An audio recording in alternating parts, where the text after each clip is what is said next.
Morning, hello and welcome back to our this official YouTube channel at the rate Pankaj Kumar Leadership. Today I am going to talk about very important discussion. This very great occasion with all child today organized psychological interview based on guidance for younger generation with Pankaj Kumar Leadership. A very warm special thanks for everyone. A big hand of applause.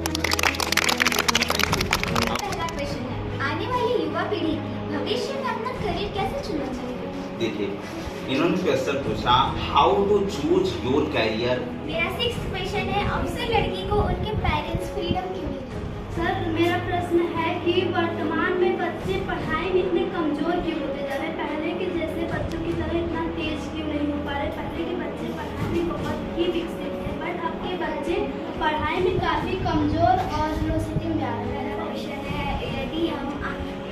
यदि हम आपकी तरह बनना चाहें तो हमें क्या करना चाहिए?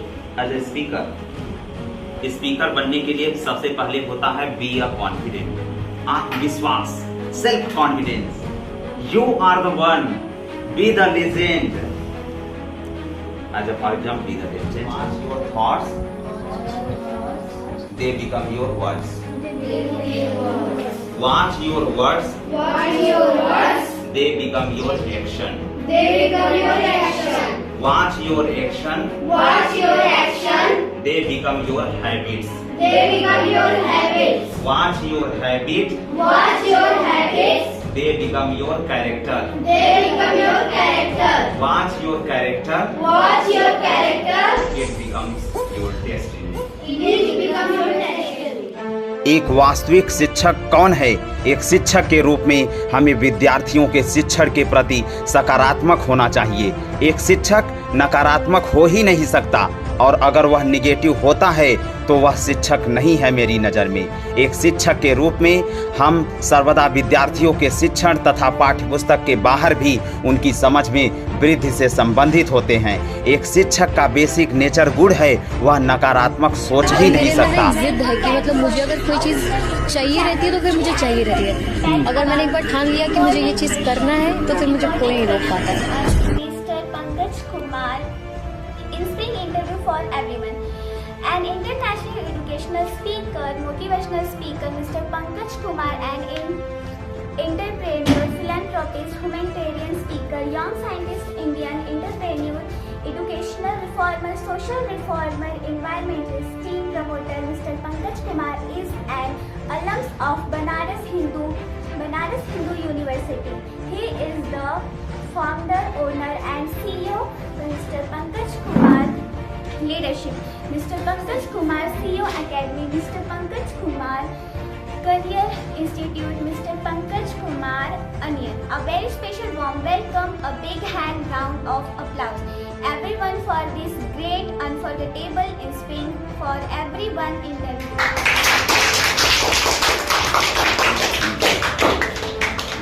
Today I am going to talk about very important discussion, especially for every younger generation, for inspiring every younger generation with all the students and all candidates.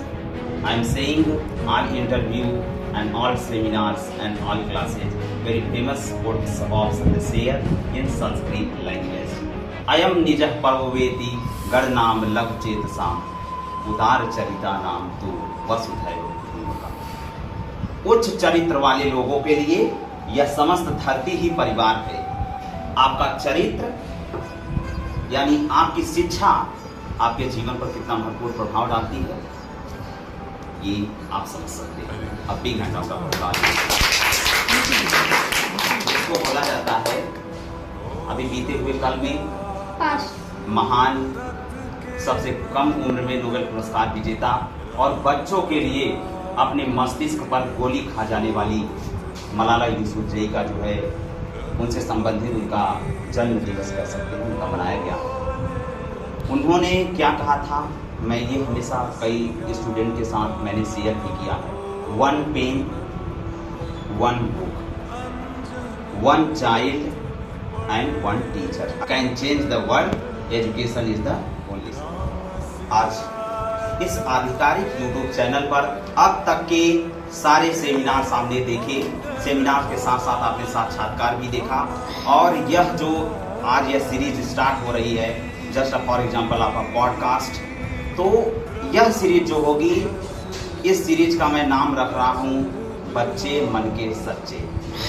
और इस सीरीज में केवल बच्चों का इंटरव्यू होगा, और सिर्फ एक इंटरव्यू नहीं बल्कि आने वाले समय में हजारों लाखों साक्षात्कार होंगे। जितने भी बच्चे, जिन बच्चों को मैं शिक्षा दे पाऊँ, जहाँ तक मैं कोशिश कर पाऊँ, जितने लोगों को एजुकेशन दे पाऊँ, वो सभी बच्चे इस बच्चे मन के सच्चे कार्यक्रम का हिस्सा होंगे।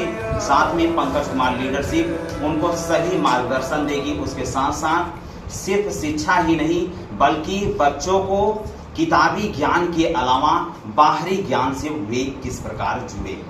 उसके साथ साथ हमारे समाज में जो चीजें हो रही हैं, किस प्रकार की बच्चों की चीजों में उन्हें मार्गदर्शन देना है। साथ ही साथ शैक्षणिक गतिविधियों को लेते हुए सामाजिक गतिविधियों के बारे में भी बहुत अवगत कराना आवश्यक है, क्योंकि जैसा कि आप देख रहे हैं आजकल के बच्चे विभिन्न प्रकार की समस्याओं, जैसे उन्हें पढ़ने में तनाव हो जाना, उसके साथ साथ बच्चे अपने कल्चर, अपनी संस्कृति को सही से वो अडॉप्ट नहीं कर पा रहे हैं, और तमाम ऐसी शैक्षणिक संबंधी समस्याएं होती हैं। आज उन्हीं समस्याओं को लेकर के हमारे साथ आज के साक्षात्कार में मिस रिया और उधर दिखा दे मिस श्रेया उपाध्याय बैठी हैं, और तमाम ये हमारे सभी प्यारे छात्र एवं छात्राएं। आप सभी का दिल से सम्मान सहित हार्दिक आभार और धन्यवाद कि आप सभी लोगों ने अपना इतना बहुमूल्य समय, प्रीसियस टाइम, आपने इतना अपना बहुमूल्य समय निकाल करके मुझे दिया। हम इसके लिए आप सभी का आजीवन हार्दिक आभार एवं धन्यवाद। मेरे साथ में साक्षात्कार जो लेने बैठी हैं कुमारी रिया मिश्रा, NMMC स्कूल की छात्रा हैं, Sirmadhi, Mumbai, Maharashtra. You are very warm welcome Riya Mishra, because interview with me participate a very great honor special for you. And start, please tell me detail your introduction. मेरा नाम रिया सुरेंद्र मिश्रा है। मैं कक्षा 9th की छात्र हूँ। मेरे स्कूल का नाम NMMC स्कूल शिरोनी 15 है। मेरे पिता का नाम सुरेंद्र कुमार मिश्रा, मेरी माता का नाम रश्मि मिश्रा है। मैं आज यहाँ पे इंटरव्यू लेने आई हूँ। जैसे कि हमारे सामने हमारे पंकज कुमार लीडरशिप सर बैठे हैं, और वो भी हमसे आज इंटरव्यू लेने वाले हैं। Thank you. पहला क्वेश्चन है, आने वाली युवा पीढ़ी की भविष्य में अपना करियर कैसे चुनना चाहिए? देखिए, इन्होंने क्वेश्चन पूछा, how to choose your career in younger generation. कैसे जो युवा पीढ़ी हैं उन्हें कैसे अपने भविष्य का चुनाव करना है। आज फॉर एग्जाम्पल चलते हैं, आपने देखा होगा एक मूवी 3 इडियट, देखा है किसने कैसे? Raise your hand everyone. 3 idiot movie में क्या बताया गया? बहुत सरल एग्जाम्पल, आपको बहुत बड़ा बड़ा थ्योरी हमें बताना हमें लगता है शायद उचित नहीं होगा, ऐसा बताऊं कि ताकि आप समझ सकें आने वाली युवा पीढ़ियों को किस प्रकार अपने कैरियर का चुनाव करना है। सबसे पहले आप अपना कैरियर चुनने से पहले किसी के कहने पर न चयन करें, बिकॉज अनगाइडेंस सिचुएशन में लोग कैरियर का चुनाव कर लेते हैं। कैरियर चुनना कैसे है? पढ़ना आपको है, परीक्षाएं आपको देनी है, फैमिली ओनली सपोर्ट करती है। तो कैरियर का व्यक्तिगत तौर पर जब भी चयन करें अपने मन से करें, अपनी रुचि के अनुसार करें, जिसे आप पढ़ना चाहें। जैसे मान लीजिए रिया हो गई या श्रेया यदि बायोलॉजी पढ़ना चाहती है, इसके पेरेंट्स मैथ दिला रहे हैं, तो कभी ऐसा मत करना। आप बायोलॉजी यदि पढ़ना चाहती हो तो बायोलॉजी ही पढ़ना, और यदि आप मैथ्स पढ़ना चाहती हो तो मैथ, जो जिसका इंटरेस्ट जिसमें हो वह सब्जेक्ट पढ़ेंगे। आगे ये ध्यान देना। सेकंड क्वेश्चन आपका है, अपने क्षेत्र का करियर आइकॉनिक कैसे बने? हाँ, अपने फील्ड में iconic, how to become iconic in your field. everyone candidates, everyone younger generation, अपने फील्ड में आइकॉनिक कैसे बने, यही तो सबसे बड़ी चीजें समस्या है कि लोग यह पहली बार चयन नहीं कर पा रहे हो, और दूसरी में आइकॉनिक बनना। आइकॉनिक बनने का मतलब है सबसे पहले चयन करिए एक क्षेत्र, ठीक है, एक क्षेत्र आप चयन करिए। जैसे आप मैथ से पढ़ना चाहते हैं, आइकॉनिक अपने फील्ड में आइकॉनिक कैसे बने। जैसे अब एक एग्जांपल दूंगा, उसी के थ्रू आपको समझना है। हमने कहा इंजीनियरिंग, मेडिकल, कॉमर्स, ह्यूमैनिटीज। कोई इंजीनियर बनना चाहता है तो आइकॉनिक कैसे बनेगा? अब एग्जांपल समझिए। पहले आप 6 से शुरू से लेकर के 12th तक आपकी मैथमेटिक्स बहुत स्ट्रांग होनी चाहिए। उसके बाद आप IIT JEE मेंस एग्जाम देते हैं, क्वालिफाई करते हैं। मेंस क्वालिफाई करने के बाद आप एडवांस में पार्टिसिपेट करते हैं। एडवांस में क्वालिफाई आपकी 100 परसेंटाइल 90 परसेंटाइल के एबव हो, 90% से, यानी 100 में से 90% मार्क होना चाहिए डेफिनेटली।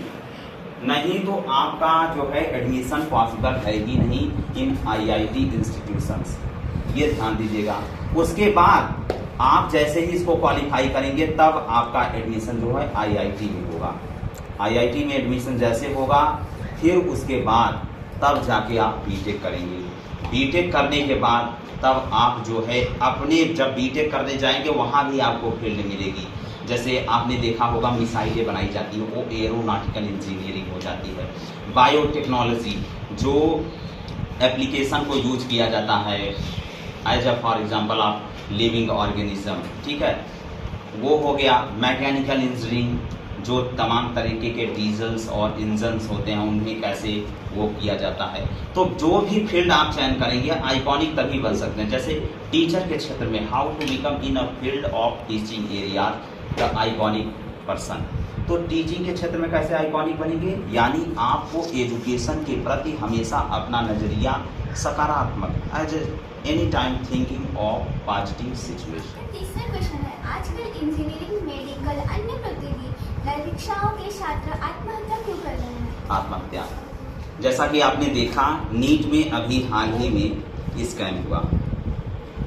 इस स्कैम के कारण तमाम ऐसे छात्र थे जो प्रेशर में आने के बाद आत्महत्या, सुसाइड कर लिए। पहली बात, सुसाइड करना किसी भी समस्या का हल नहीं है। सबसे बड़ी बात है वो कायरता की निशानी है, यानी आप कंपटीशन से डर गए। डरना नहीं है। यदि नीट स्कैम हुआ है या कोई अदर एग्जामिनेशन में स्कैम हुआ है, घोटाला हुआ है या पेपर लीक हुआ है, पहले आप उसका इंतजार करें। जो भी कोर्ट में याचिका दाखिल की जाती है, जो केस किया जाता है, उन समस्याओं को हल किया जाता है। उसके पश्चात तनाव से बचने के लिए आपको क्या करना है, सेकेंड टाइम चांस, जैसे आपको सेकेंड टाइम चांस मिले आप पार्टिसिपेट करिए।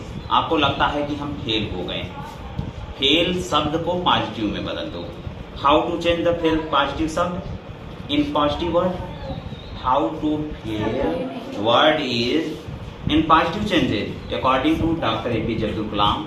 The fail word is very important positive statement. Fail, F means first, A means attempt, I means in, L means learning। First attempt in learning, हमारा पहला प्रयास जो होता है किसी भी एग्जामिनेशन में पार्टिसिपेट, वो हमें सीख देता है। हम जानते हैं कि हमें कितनी समस्या, यदि आप पहली बार एग्जाम दिए फेल हो गए तो ये नहीं सोचना है कि मैं फेल हो गया इसके बाद कुछ कर ही नहीं पाऊंगा। वो पहला प्रयास है, आप दोबारा प्रयास करिए। Just you can do it everyone. Yes sir. Fourth question है, किसी भी प्रकार की परीक्षा की तैयारी करते समय मानसिक तनाव से कैसे बचें?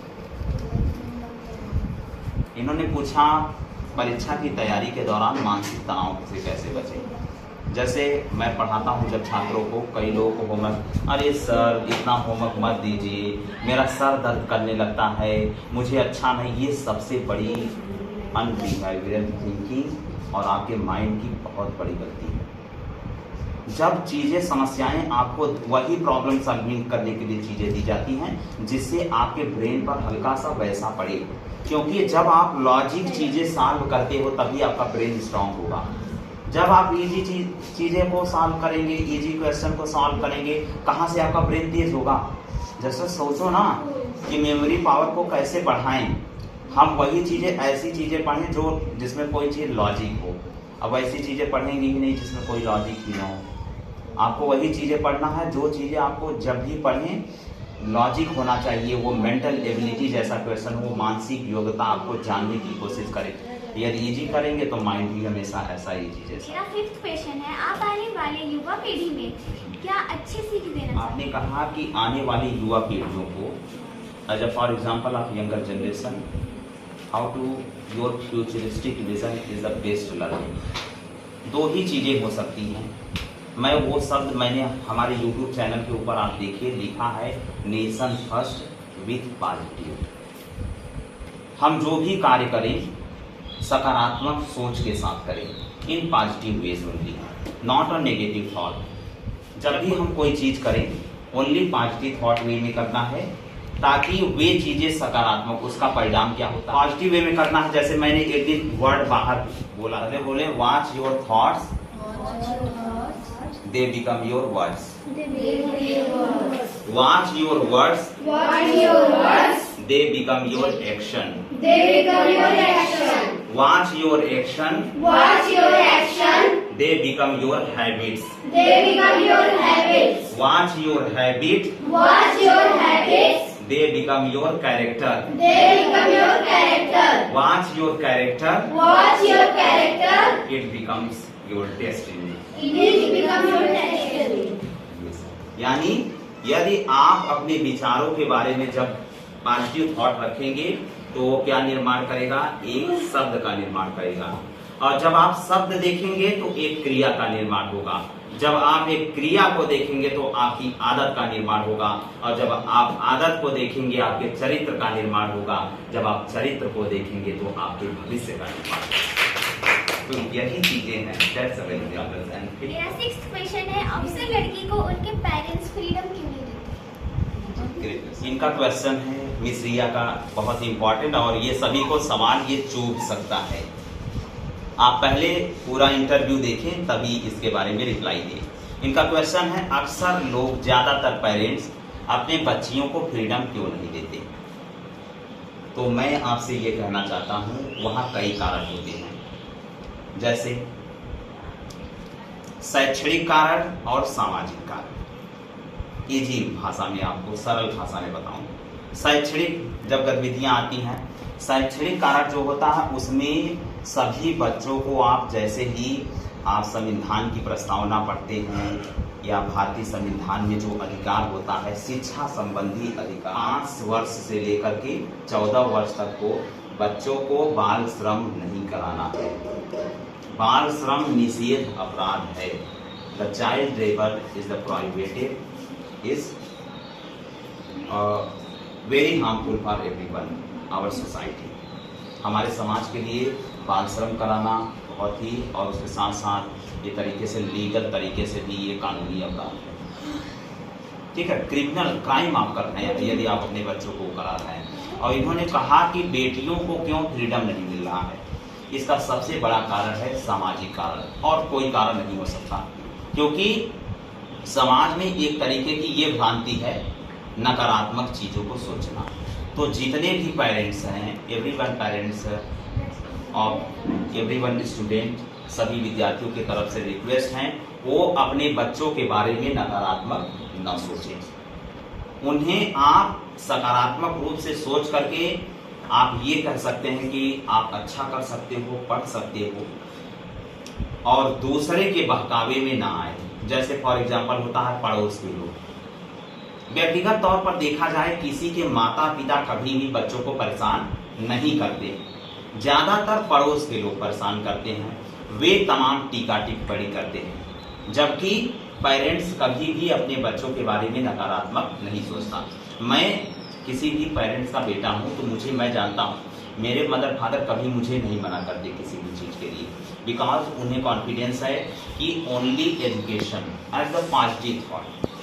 और दूसरी चीज, सबसे बड़ी चीज, पेरेंट्स ये सोचने का सबसे बड़ा कारण है नकारात्मक सोच।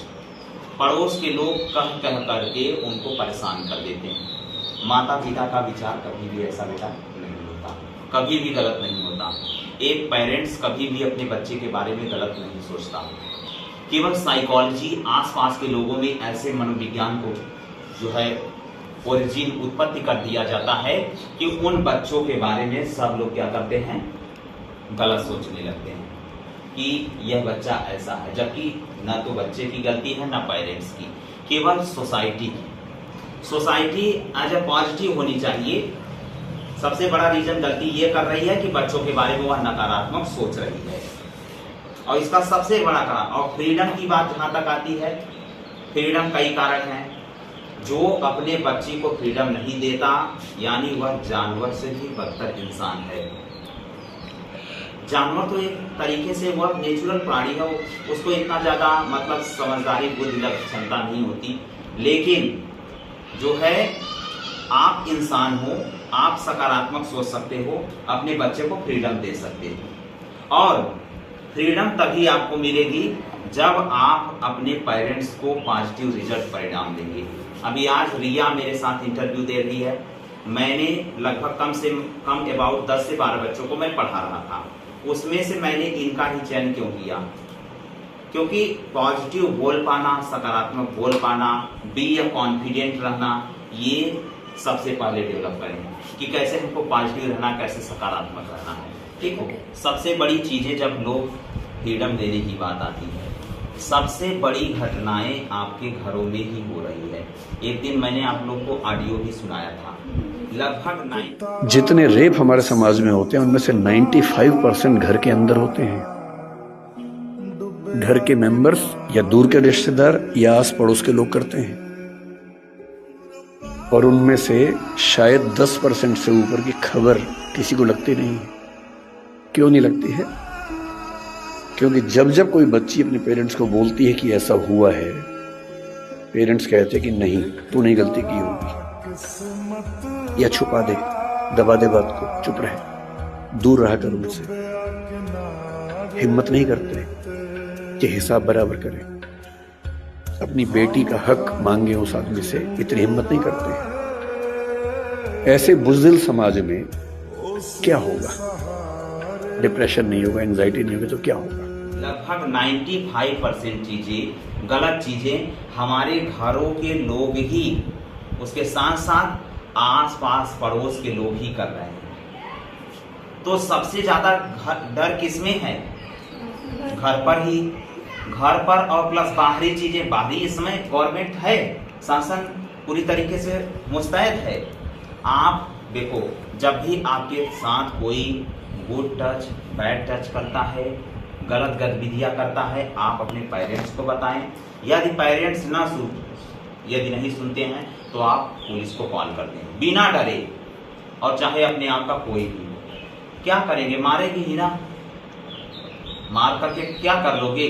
जैसे 2012 में दिल्ली में रेप हत्याकांड हुआ, ठीक है, उस हत्याकांड से हम ये सीख सकते हैं कि हमारे साथ कोई भी अगर गलत गतिविधि करता है, हम पुलिस में जाकर के केस कर देंगे और बताएंगे, और उनसे मिले सबसे पहले।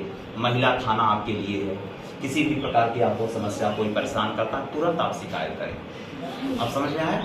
और स्वतंत्रता की बात आएगी तो सबसे बड़ा कारण यही है, सामाजिक कारण।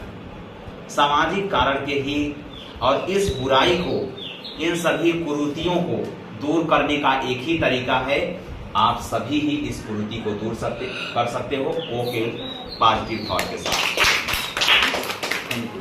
मेरा 7th क्वेश्चन है, बच्चे आजकल के बेस्ट रीजन कल्चर को अडॉप्ट कर रहे हैं, तो क्या वो सही है या गलत? इनका प्रश्न है कि today on currently time in India everyone candidates adopt of the westernization culture। आज का वक्त ऐसा आ गया है कि तमाम भारतीय छात्र जो हैं, जो पश्चिमी सभ्यता को अनुसरण करते हैं। देखिए, आप पश्चिमी सभ्यता को, आप कोई भी बच्चा तभी विकसित हो सकता है जैसे अपनी मातृभाषा, उसके साथ साथ अपनी संस्कृति पर गर्व करे। अंग्रेज कभी भी हमारी संस्कृति को फॉलो नहीं करते। अंग्रेजी आपको इसीलिए केवल सीखनी है हम कंपटीशन कर सकें, वर्ल्ड लेवल पर कंपटीशन, लेकिन हमें अपनी मातृभाषा को कभी नहीं भूलना, क्योंकि मदर लैंग्वेज में कोई बच्चा जितना बेहतरीन डेवलपमेंट कर सकता है उतना किसी की लैंग्वेज में। उसके साथ साथ वेस्टर्नाइजेशन कल्चर की बात। वेस्टर्नाइजेशन कल्चर ऐसा, जो भी आप कपड़े पहन भी रहे हो तो कपड़े कृपया फटे नहीं होने चाहिए। जैसे आजकल के युवाओं को देखिए, एक प्रकार का वो जीन्स पहनते हैं, स्क्रैचिंग जीन्स होता है। पूरा बताइए खुला बदन में दिख रहा है, कितनी शर्म की बात है। ये सही है। और जो भारतीय वस्त्र है, भारतीय वस्त्र ये गर्म क्षेत्र है, और उन लोगों का जो वेस्टर्नाइजेशन कल्चर आप अडॉप्ट कर रहे हो वो वहाँ क्या होता है, बिल्कुल ठंडा प्रदेश होता है। उसीलिए वो लोग जो कपड़े पहनते हैं बिल्कुल चिपके हुए, बदन से एकदम चिपके रहेंगे, एकदम जैसे मैं ये पहना हूँ तो मेरा तो काफ़ी रिलैक्सफुल है, ठीक है। लेकिन यदि आप अकॉर्डिंग टू एजुकेशन इंस्टीट्यूशन है तो वहाँ आप अपनी ड्रेस को डिसिप्लिन के अकॉर्डिंग पहन सकते हैं। लेकिन जो भी ड्रेस पहनेंगे वो कोई भी ड्रेस स्क्रैचिंग नहीं होना चाहिए। कैसा ड्रेस होना है, स्क्रैचिंग ड्रेस नहीं पहनना है। आप पहन सकते हो, गलत नहीं है, कोई भी ड्रेस पहनावा पहनना गलत नहीं है, बस हाँ आपके पहनने का तरीका गलत ना हो, ठीक है। तो आप जो भी ड्रेस पहनेंगे ड्रेस बिल्कुल अच्छा होना चाहिए, बिल्कुल सही होना चाहिए, स्क्रैचिंग नहीं होना। हाँ इतना जरूर सीखें, अपने संस्कृत की मर्यादा, अपनी मातृभाषा की मर्यादा को बनाए रखें। Thank you. यदि आप सभी लोगों में से जो भी विद्यार्थी अगर इंटरव्यू लेना चाहते हैं तो वो आकर के दे सकते। Special hut is a very warm and unforgettable and evergreen and acceptable interview of special hut is. Thank very warm welcome, a million thanks. Thank you so much miss Riya Mishra. आज हमारे साथ साक्षात्कार के मिस रिया मिश्रा के बाद मिस श्रेया उपाध्याय हैं। अब big hand round of applause everyone. अब श्रेया, सबसे पहले आप अपना परिचय दें और अपनी शैक्षणिक गतिविधियों के बारे में बताएं, फिर उसके बाद आप प्रश्न पूछ सकते हैं। Good morning everybody. मैं यहाँ पर पंकज कुमार लीडरशिप एंड हमारे पंकज सर का इंटरव्यू लेने आई हूँ। यहाँ पर हम इनका इंटरव्यू ले रहे हैं और इनका इंटरव्यू ले रहे हैं। मैं यहाँ पर अपना परिचय दे, मेरा नाम है श्रेया उपाध्याय। मेरा नाम है श्रेया उपाध्याय। मेरे पिता का नाम है अमरेश चंद्र उपाध्याय। मेरी माता का नाम है नगीना उपाध्याय। मैं स्कूल श्री काशी शिक्षा शिक्षण स्थान में पढ़ती हूँ। मैं कक्षा 9 की छात्रा हूँ। मैं उत्तर प्रदेश के भदोही जिले में रहती हूँ एंड मैं इनका इंटरव्यू लेने आई हूँ। इनको मेरी तरफ से thank you. Special thank for. और इन्होंने एक बात कहा कि श्री काशी प्रसाद शैक्षणिक संस्थान से इन्होंने पढ़ा। मैं भी उस शैक्षणिक संस्थान का छात्र हूँ, पूर्व में रह चुका हूँ और बहुत अच्छा लगा कि उस शैक्षणिक संस्थान से कोई पढ़ा हुआ व्यक्तित्व मेरे साथ आज कन्वर्सेशन में participate. Shreya Upadhyay, a very warm welcome on this great occasion of interview. अब आप अपने प्रश्न की शुरुआत कर सकते हैं। जी सर, मेरा प्रश्न है कि वर्तमान में बच्चे पढ़ाई में इतने कमजोर क्यों होते जा रहे हैं? पहले के जैसे बच्चों की तरह इतना तेज क्यों नहीं हो पा रहे? पहले के बच्चे पढ़ाई में बहुत ही विकसित थे, बट अब के बच्चे पढ़ाई में काफी कमजोर और लो सीटिंग में आ रहे हैं। ऐसा क्यों हो रहा है? इनका प्रश्न है, आज की शैक्षणिक वर्तमान पद्धति में अब के बच्चे क्यों कमजोर हैं? तो ऐसा है नहीं, इसका रीजन बता दे रहा हूँ। बच्चे आज भी पढ़ रहे हैं, बस कुछ कारण हैं। कुछ बच्चे, ज्यादातर बच्चे क्यों कमजोर हो जाते हैं, इसका सबसे सही तात्पर्य है, जब आप राष्ट्रीय शिक्षा नीति पढ़ेंगे, अब उन्हें क्वालिटी एजुकेशन नहीं दिया जा रहा। भारत की शिक्षा को महंगी इसलिए की जा रही है कि कम से कम लोग वहां तक पहुंच पाए अ गुड क्वालिटी एजुकेशन तक। और इसमें सबसे बड़ी गलती है, जैसे सरकारी स्कूल से है। सरकारी स्कूल में यदि चाहे तो सरकारी मास्टर वहाँ के बच्चे सबसे पढ़ने में तेज हों, क्योंकि सरकारी स्कूल के टीचर जो होते हैं वो बच्चों को कंपटीशन निकाल करके वहाँ नौकरी करते हैं। बट प्राइवेट इंस्टीट्यूशंस होते हैं, वहाँ बच्चों को रेगुलरली और बेस्ड ऑन सही से प्रैक्टिस कराई जाती है। इसीलिए प्राइवेट एज इंग्लिश मीडियम के बच्चे तेज होते हैं। उसका रीजन अभी सुने, कई कारण हैं, सिर्फ वही कारण नहीं है। उसके साथ साथ सबसे ध्यान देना ये है कि बच्चे क्यों कमजोर होते रहे। सबसे बड़ा कारण है आज के समय में सोशल मीडिया का यूज करना। जो सोशल मीडिया आप यूज कर रहे हैं, एडिक्टेड इन अनबिहेवियर मटेरियल। रील्स चालू कर लिए रील्स देखते रहे, अनबिहेवियर रील्स देख रहे हैं। अब व्यवहारिक रील्स का देखना कितना बड़ा आपके लिए हानिकारक हो, सबसे बड़ा रीजन है सोशल मीडिया का एडिक्ट हो जाना। उसके साथ साथ सबसे बड़ा कमजोर होने का कारण ये भी है, वीक क्यों हो रहे हैं। दूसरा चीज सही विषय का चुनाव न करना। अब तुम्हें बायोलॉजी में इसलिए इंटरेस्ट है, मैंने पहले ही बताया, अब तुम ले लिए मैथ तो कमजोर हो ही जाओगी। वही पढ़ो जो तुम्हारे लिए सही हो। और दूसरी चीज संगत का असर, कंपनी, गुड कंपनी रूल आपका होना चाहिए। आप जिनके साथ रह रहे हैं, जो आपको एजुकेशन दे रहे हैं, वह व्यक्ति कैसा है। अब बहुत ही वेरी गुड थिंकिंग हो सकती है। सरकारी स्कूल के टीचर को ये सबसे बड़ी सुधार ये लानी चाहिए वर्तमान से। बड़ा रीजन ये हो सकता है कि आप नकारात्मक चीजों से बचें। और दूसरी चीज, जो सरकारी स्कूल के विद्यालय के टीचर हैं, उन्हें सबसे बड़ा चीज एक ही चीज ध्यान देना होगा कि वो अपने बच्चों को प्रॉपर वे में क्लास करें। As for example, as psychology के अकॉर्डिंग, और हर एक विद्यालय में, भारत के हर एक विद्यालय में, जितने चाहे वो सरकारी विद्यालय हो या चाहे प्राइवेट विद्यालय, उसमें एक कैरियर काउंसलर होना चाहिए, जो बच्चों को काउंसलिंग कर सके कि सही से उन्हें कैसे चीजों को पढ़ना है, किन चीजों को अनगाइडेंस करना, किन चीजों को अवॉइड करना है, specially for the saving your life of avoid bad company. बुरी संगत से आपको हमेशा बचना है। और क्या करना है, सोशल मीडिया से एडिक्टेड नहीं होना है, और साथ में अपनी दिनचर्या को सही करना है। अपने आप पढ़ने में तेज जाओगे डेफिनेटली।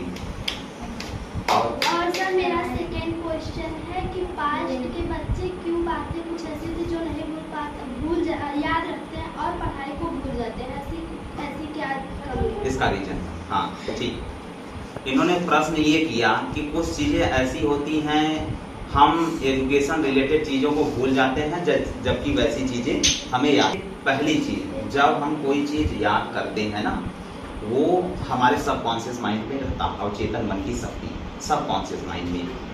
तो क्या होता है, हम जिन चीजों पर ज्यादा जोर देते हैं वही चीजें अक्सर हमें याद होती हैं। इन्हें मैंने कल इंटरव्यू के लिए अप्रोच किया। अभी तक मैं रियलिटी बताऊं, मैंने बहुत बड़ी बड़ी लड़कियों से संपर्क किया इंटरव्यू के लिए, वो लोग डरने लगती थी।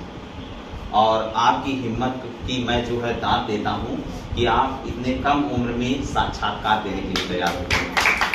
इसके साथ साथ अदर यदि किसी का और क्वेश्चन हो तो वो कह सकता है। हाँ यहाँ पे नेहा जी का क्वेश्चन है कि भारत का जो संविधान बना है, डॉक्टर बाबा साहेब अम्बेडकर ने क्या सोच के बनाया? देखो, इन्होंने बहुत अच्छा क्वेश्चन किया। भारत का संविधान जो बना है, डॉक्टर बी आर अम्बेडकर ने इसका निर्माण किया। संविधान का जब भी हम प्रस्तावना पढ़ेंगे, पहला शब्द एक ही है, हम भारत के लोग। कोई भी जातिवाद नहीं, सब एक समान हैं, सभी को एक समान अधिकार होने चाहिए, राइट्स इक्वल मिले, ताकि किसी भी व्यक्ति को कोई भी प्रताड़ना न झेल पाए। जबकि इक्वालिटी यही है, इन रियलिटी केसेस हम देखते हैं ये चीजें नहीं होती। और ये चीजें अगर ऐसी हो रही हैं तो आप अपने खिलाफ आवाज उठाएं, जो आपको प्रताड़ित करे। उनका संविधान यही कहता है, वो कहा करते थे, जैसे शिक्षा शेरनी का दूध है, जो पिएगा वो दहाड़ेगा। आप एजुकेशन में हमेशा रहेंगे, शिक्षा शेरनी का दूध है, जो पिएगा वो दहाड़ेगा।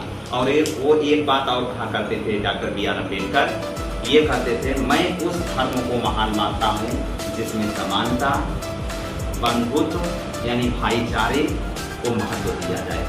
वह धर्म हमेशा महान होगा जो सभी को एक सम्मान समझे, और वह धर्म हमेशा महान होगा जो हर लोग को भाईचारे का व्यवहार करे। तभी भारत एक विकसित दिशा में आगे। ये था डॉक्टर बी आर अम्बेडकर। उनकी थॉट जो थी, अब मैं आपको बता ही देता हूँ, उनकी थॉट इतनी अलग थी, वो बहुत ही स्ट्रगल उन्होंने किया था काफ़ी। डॉक्टर अम्बेडकर पर हम इनके साथ एक अलग से सीरीज बनाएंगे जब समय मिला तो, क्योंकि इंटरव्यू लेने का मतलब बहुत ही एक शेड्यूल टफ प्रोसेस होता है। कितने लोगों को लगता है बहुत इजी है, वो तो इन्हीं को पता होगा। रिया को पूरे रात भर इन्होंने जाग करके इंटरव्यू को प्रिपेयर किया, ठीक है, कैसे तैयारी की जाती है, ये इस चीज़ को समझना बहुत ही महत्वपूर्ण है। और कोई क्वेश्चन? यहाँ पे उपस्थित हर्ष का क्वेश्चन है कि कुछ बच्चे मेहनत करते हैं पर उन्हें सफलता नहीं मिलती, देखिए, इन्होंने कहा कि जैसे कुछ बच्चे पढ़ाई करते हैं वो सफल नहीं हो पाते। पहली बात तो सबसे बड़ा रीजन, जैसे मेरे साथ क्या है, अब मैं अपना एग्जांपल दूं क्योंकि मेरे साथ जो है, मुझे बोलना अच्छा लगता है। बोलना अच्छा लगता है यानी स्पीकिंग करना, यानी मुझे अच्छा लगा तो मैं स्पीकर का काम करता हूँ। हर जगह कहीं भी कुछ आर्गुमेंट होता है सरकारी गतिविधियों का तो मुझे बोलने के लिए बुलाया जाता है। अब मैं जो करता हूँ मुझे वही अच्छा लगता है, तो आपको जो अच्छा लगे वही करें, नहीं तो कमजोर हो जाएंगे। ये समझ में आया? तो सिंपल वे है, आपको जो अच्छा लगे वही करिए। इधर आओ, मेरे साथ परी मिश्रा, उनका प्रश्न है, इन्होंने कल शाम को ही पूछा था। अब आप बताइए क्या प्रश्न पूछना चाहती हैं कि आप पढ़ाई कैसे की? मैं कैसे पढ़ाई करता हूँ। Thank you, this great question. देखिए, पहली बात, जो शैक्षणिक गतिविधियाँ हों आपकी पर्सनल व्यक्तिगत तौर पर, किसी को जल्दी सीक्रेट शेयर नहीं करना चाहिए। और आज तक किसी को ये पता नहीं चल पाया कि मैं कब पढ़ता हूँ, कब उठता हूँ, कब सोता हूँ, कब गाता हूँ, कब कहाँ आता जाता हूँ। इन चीज़ों को हमेशा सीक्रेट में रखिए। लेकिन मैं शैक्षणिक गतिविधियों को बता रहा, हमारे सर लोग को कभी कभी ये लगता है, जो मेरे टीचर्स हैं उन्हें लगता है कि पंकज पढ़ता ही नहीं है। कभी भी आपको पढ़ाई दिखा करके नहीं करनी है। पढ़ाई को हमेशा आप सीक्रेट में पढ़ेंगे। कैसे? जब भी पढ़ेंगे, पढ़ाई करिए। सीक्रेट में कहने का तात्पर्य समझिए, आप जो भी पढ़ें, पढ़ते समय लिखें और साथ में बोले भी। कोई चीज उस समय सारी सेंसरी ऑर्गन काम करती हैं, वो चीजें आपको जल्दी कर। लास्ट क्वेश्चन है कि मोटिवेशन क्यों जरूरी है? रिया मिश्रा का क्वेश्चन है कि मोटिवेशन जीवन में जरूरी क्यों है। देखो, मोटिवेशन चाहे मैं रहूं या चाहे कोई और व्यक्ति हो, यदि आपको मोटिवेशन दे देगा तो आप, रियलिटी बात ये है कि आप अगर ये देखो, रियल मोटिवेशन दे कौन रहा है, सही बातें बता कौन रहा है।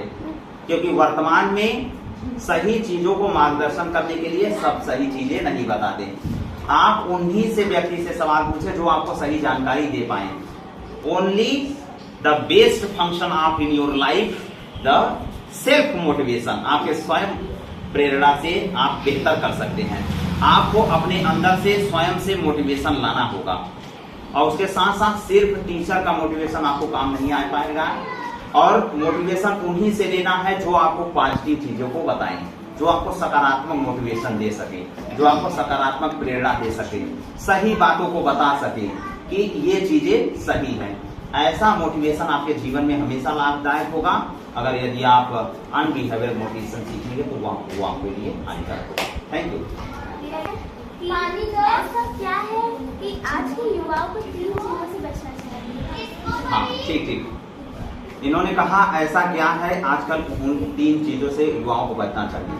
अब मैं इसको पॉजिटिव वे में बोलूं। उन्होंने कहा ऐसा कौन सा 3 चीज होना चाहिए जो बच्चों को कोई बेहतर चीज दे सके।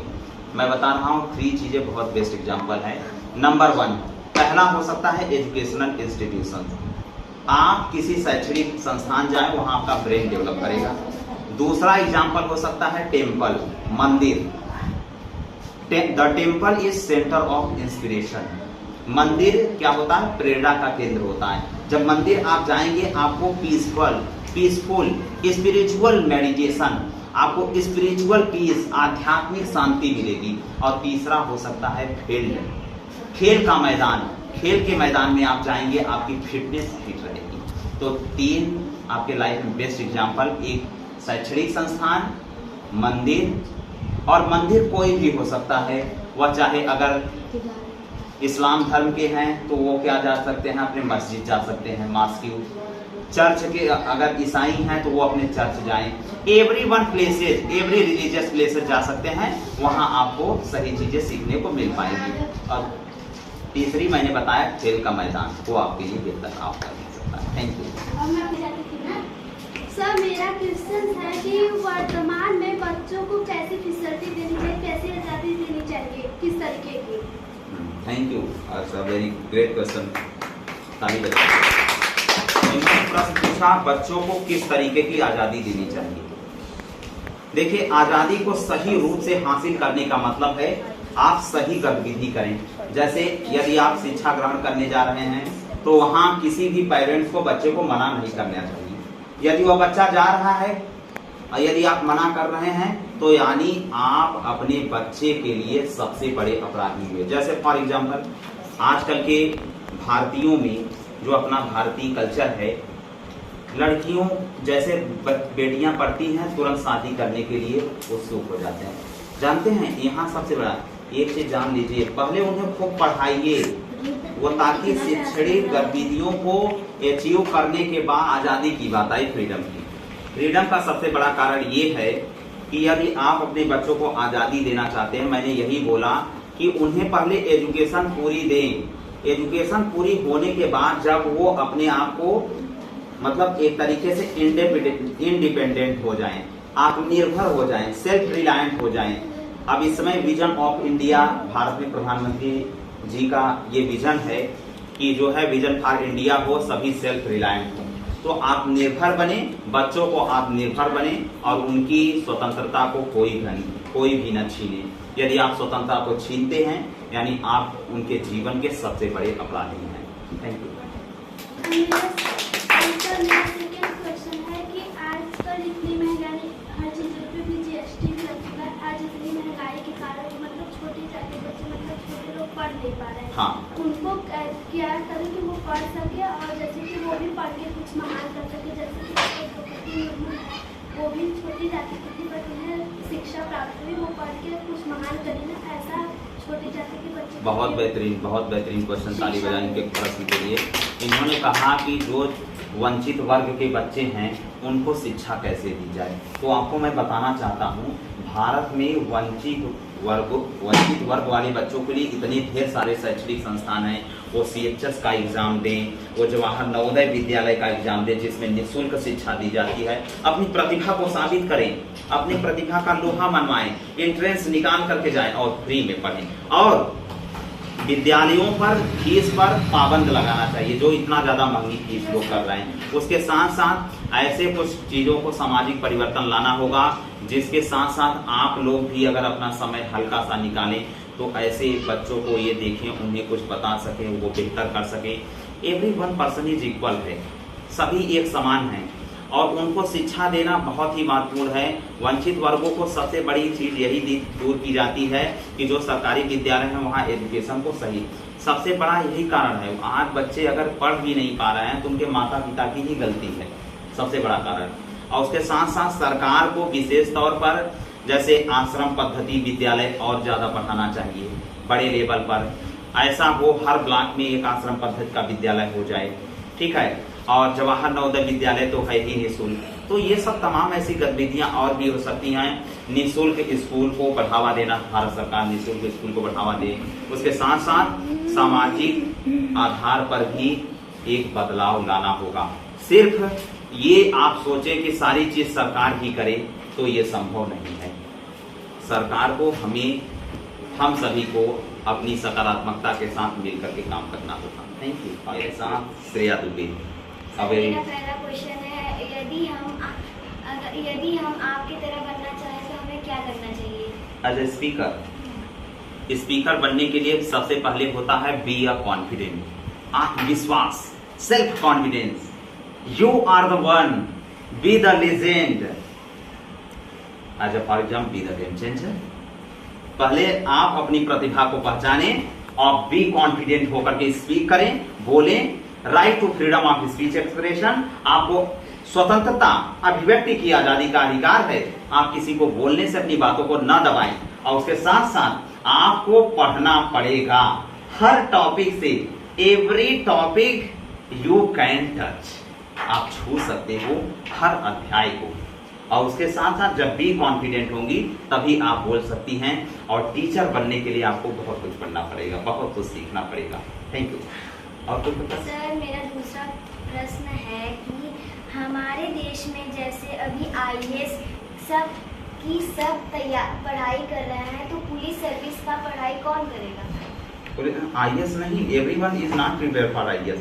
सभी लोग अभी तैयारी करते हैं IPS की, कई लोग बनना चाहते हैं IPS, हमारे तमाम ऐसे साथी हैं जो कर रहे हैं तैयारी, चाहते हैं आईपीएस। आपका बनना है तो आप बन सकते हैं, वो आपके ऊपर डिपेंड करता है। तमाम लोग ऐसे हैं होते हैं आईपीएस बन करके छोड़ करके आईपीएस लेते हैं, तो ये जस्ट अ बेस्ट अपॉर्चुनिटी था। पुलिस का प्रशासन जरूरी है, अगर पुलिस नहीं होगी तो हमारी सुरक्षा कैसे है? अगर यदि आज हम यहाँ बातें कर रहे हैं सभी, तो बॉर्डर पर सैनिक खड़े हैं।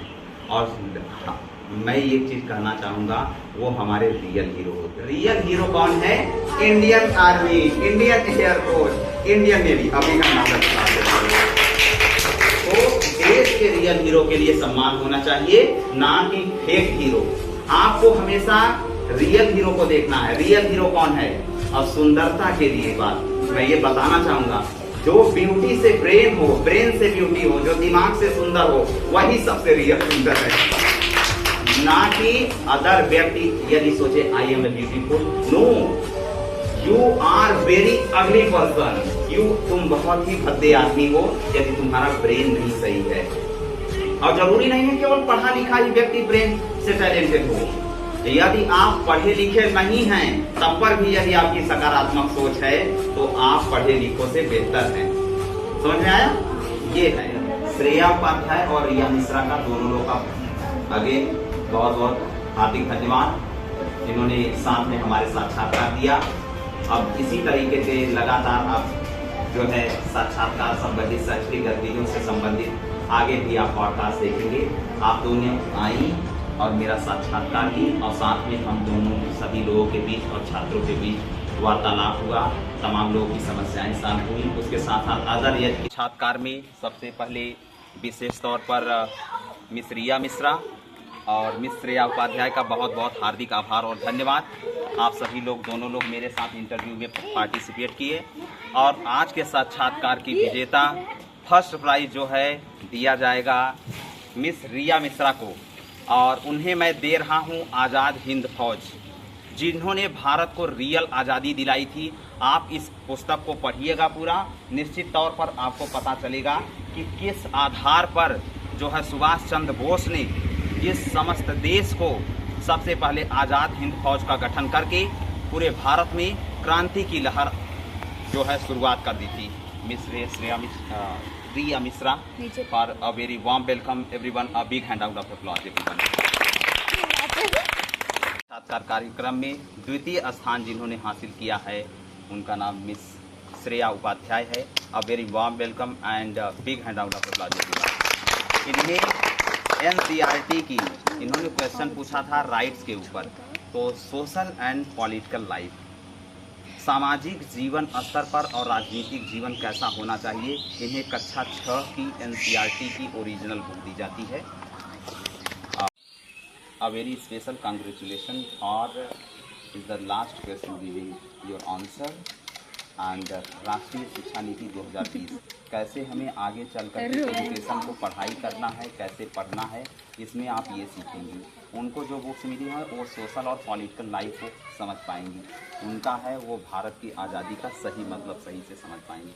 आप सभी लोगों के, तीनों लोगों के उज्जवल भविष्य की कामनाएं। खूब पढ़ें लिखें और आगे बढ़ें, अपने माता पिता का नाम रोशन करें, साथ ही साथ इस देश को भी आगे लेकर के जाएं और देश को हमेशा राष्ट्र प्रथम की सोच के साथ, सकारात्मक सोच के साथ और अवॉइड बैड कंपनी यानी बुरी संगत से बचें और अपने भारत के वास्तविक कल्चर, अपने भारत के वास्तविक संस्कृति को बचाएं और पश्चिमी सभ्यता को जो बढ़ावा दे उन्हें भी समझाएं। कृपया पश्चिमी सभ्यता का प्रसार न करें, उसके साथ साथ सही वास्तविक शिक्षा को बढ़ावा दें। ठीक है? और आप लोग कुछ करना यार, मुझे किसी से कंपेयर मत करना, ना मुझे किसी की बराबरी करनी है और ना कोई मेरी बराबरी कर सकता है।